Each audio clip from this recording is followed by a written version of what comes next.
What you making there, Greg? My new spaceship mock. Dude, you're gonna love it. Ugh, I wish I could build as well as you can. Oh, of course you can. No, you were born with talent, unlike me. I wasn't always this good. It takes practice and... I'll never be a good artist. What I build is terrible. You're being a little hard on yourself here, man. Stop. Why? My art is awful. My mother doesn't love me, and Toys R Us is never coming back. Why? My article is dead. No one appreciates Galador. My mocking sucks.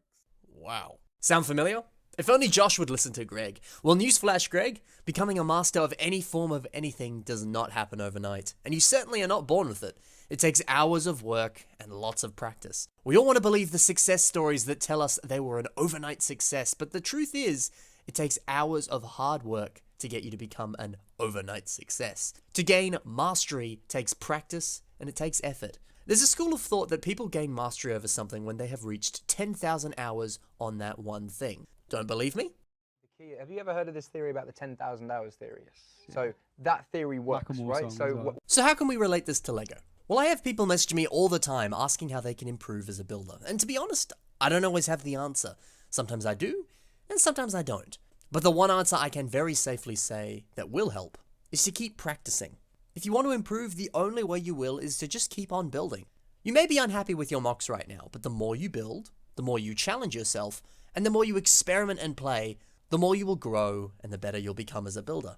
Every artist, whether they build with Lego or not, makes bad art. My songs were terrible. My raps were terrible. Like, I've listened to it the other day. It's awful. But I got it out of me. And the more and more you write, the more and more you experience. And But you have to make that bad art first to get it out of your system. Picture it like running water from a dirty hose. At first, the water will be muddy and gross. But over time, the clean water will come out and everything will be beautiful. Well, this is the same thing with your art.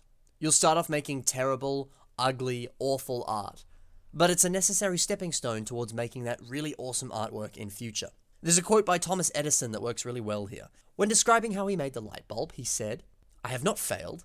I've just found 10,000 ways that won't work." We couldn't have reached the awesome solution without having failed at first. We're brought up to believe that failure is a bad thing, but really, The greatest teacher, failure is. it's only a failure if you give up. So learn from your mistakes and continue moving forward by practicing. Now, there's all sorts of ways you can practice to become a better builder. The best way to do so is to simply just make lots and lots of mocks. Whether they're good or bad, that really doesn't matter, just make some. Branch out and try some new techniques, or just make something fun. The more you make, the more you'll learn.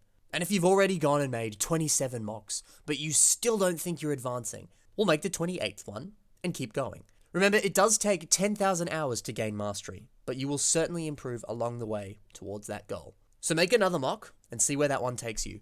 Another way to practice and grow is to simply grab a box of bricks, sit down in front of the TV, put on a movie, and just play with the parts as you watch that movie. Not only are you multitasking, but the fact that you're mindlessly playing with these pieces means you might suddenly stumble across a really interesting connection that you never knew about. Huzzah! Or just getting a feel for the pieces that you're playing with will help expand your knowledge on how to use them. If you want to continue to advance your knowledge on techniques, then try out any of the different techniques that you see online, or just simply study images of mocks online. In your mind, picture how they've built what you see. Visualizing is just as powerful a tool as actually doing. There was a study done with 3 basketball teams. One of the teams practiced normally, one team simply visualized practicing, and the other team did a combination of the two. They all had a match, and guess who won? The team who did both the visualizing and the practicing. So be sure to look around for cool techniques and try them yourself. Picture them in your mind's eye while you're at school or you're at work. And hey, you get to play with Lego even when you're away from your bricks. The more you learn about the possibilities that you can achieve with Lego bricks, the more you'll be able to do with them when you're actually building. Like they say, practice makes perfect, so keep experimenting, keep playing, and keep building. You won't progress as a builder unless you do so. And also don't forget, do not judge the quality of what you make. You will make bad stuff, and that's okay. But once it's out of your system, you have nothing left but the good stuff. it's the same with gigs. Like, you will always play bad gigs at the beginning. That's what you need to do. And then the more gigs you do, the better you'll get. Another important stepping stone to growth is a little thing called trial and error. When scientists are experimenting and working, they are innocently curious. They test and trial everything in the hopes that they can learn something new. Well, why shouldn't we as artists do the same thing? I wonder if this color scheme will work. Give it a go. I wonder if this Lego piece will fit into this one. Try it. I wonder if I can make a cool spaceship mock using just the pieces from this new Lego set I bought. Well, there's only one way to find out. Give it a go, and see what happens. Trial and error is also an essential part of my building process. Most of the time when I make stuff, I'm throwing things at a wall and seeing what sticks. If it looks bad, well, I destroy it and start again. Remember, you're playing with Lego. Whatever you make, you can destroy it and start again. Nothing's permanent. Maybe you're working on rockwork designs. Well, there's no real formula to these things. You just gotta place stuff until it looks nice. And if it doesn't look nice, well then you make it look nice. It's basic trial and error. See what it looks like, and if it looks bad, do it another way. Maybe you're working on the arm design of a Bionicle. Well, there's no real formula to these things. You just gotta place stuff until it looks nice. And if it doesn't look nice, well, then you make it look nice. It's basic trial and error. See what it looks like, and if it looks bad, you do it another way.